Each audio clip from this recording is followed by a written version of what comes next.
47 seconds.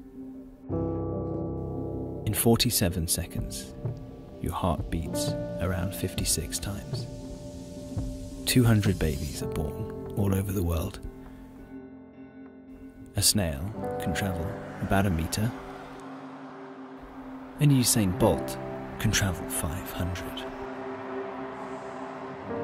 And in 2015, an earthquake in Nepal shook its way across the country.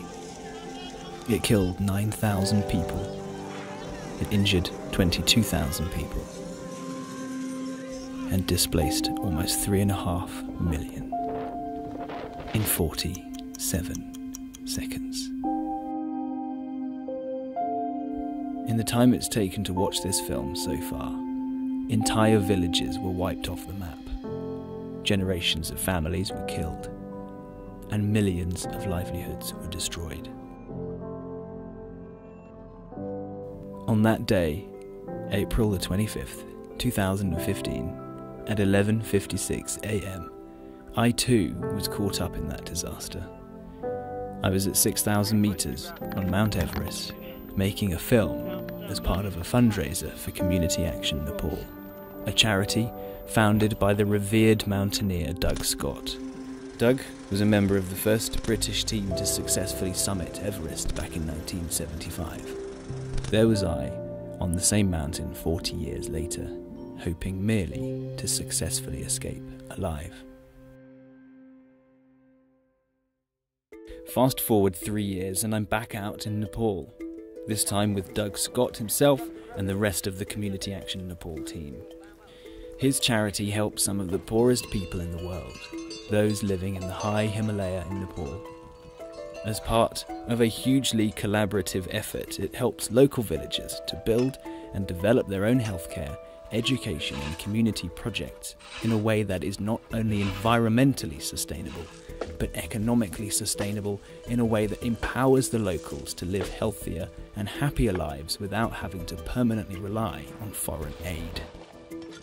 I'd learned that almost every single CAN project had been affected in some way by the earthquake, but in the 3 years since, the charity and the local people had completed almost all of the rebuilding efforts, and I'd come out to see the results for myself. CAN have partnered with a construction and engineering agency called WYG. They're an organisation that responds to disasters all over the world and helps to rebuild essential infrastructure. Together with Doug, they developed a programme for the earthquake response entitled Building Back Better, and developed an ethos that underpins every project that CAN and WYG undertake in Nepal.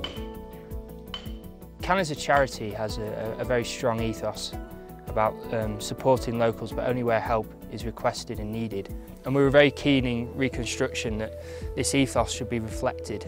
So we're really keen that we support the local skill sets within each village. They've been building stone masonry and timber for centuries, and they're very good at it. And there's very simple seismic resilient techniques that can be integrated into the local traditional building methods. So we're really keen that we maintain this vernacular architecture and approach, utilising the skill sets within the villager and minimising the amount of external skills that had to be imported into the village. We're not introducing any new techniques. We're building as per the government standards and the way that they should be building their houses, but we're making sure that they're built properly, so the ring beams are properly connected, etc.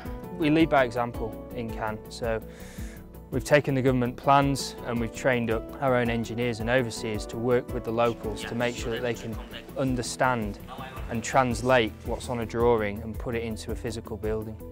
CAN aren't trying to enforce any building techniques, we're just trying to be a positive influence and help them realise that we're just trying to help save their lives.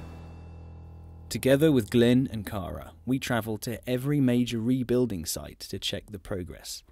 As we flew over the numerous villages up the remote Himalayan valleys, it became very clear that my experience on Everest 3 years earlier paled into insignificance compared to what the local villagers here must have experienced. Although the landscapes have slowly recovered, the mountain wears its scars as a deep reminder of the disasters that occurred here. This is what's left of Langtang village. A once thriving community, popular with trekkers, now simply a plateau of soil. The earthquake here caused an avalanche that sent millions of tons of rock and ice down the mountain. It buried the entire village, killing 243 people, 100 of whom are still buried here to this day. Temba here lost 20 members of his family on that day.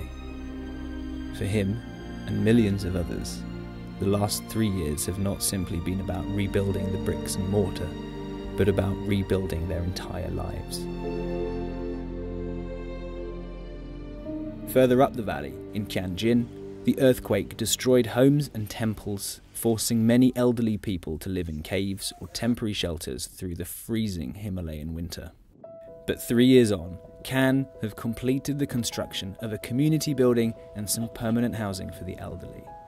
With WYG's expert designs, these buildings are warm, weatherproof, and more importantly, seismically resistant in order to withstand another earthquake and save the lives of their inhabitants. In Malamchi, the support of Can had helped Purna to repair and rebuild the local school that he'd lovingly built up from scratch over the last 20 years. His school is now so successful that it has been recognised for its outstanding achievements by the Nepal government.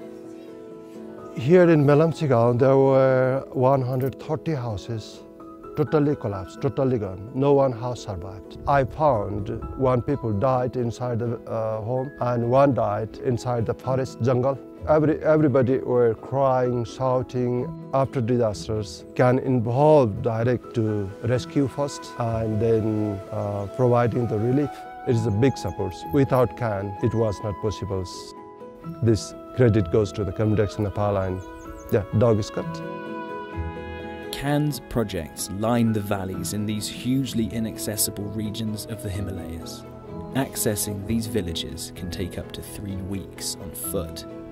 It's a journey that is fraught with dangers, which means that the locals must risk their lives if they're to attempt to walk to the nearest city for supplies or medical care. And that is why the work of Can is so vitally important. The new seismic-resistant health posts here are a lifeline for these communities. Can help to construct them and then provide them with qualified and specially trained nurses. They stock them with medicines and equipment and provide each one with an organic kitchen garden. This not only provides healthy food for the nurses, but also teaches the locals how to grow their own organic fruits and vegetables in order to live healthier lives.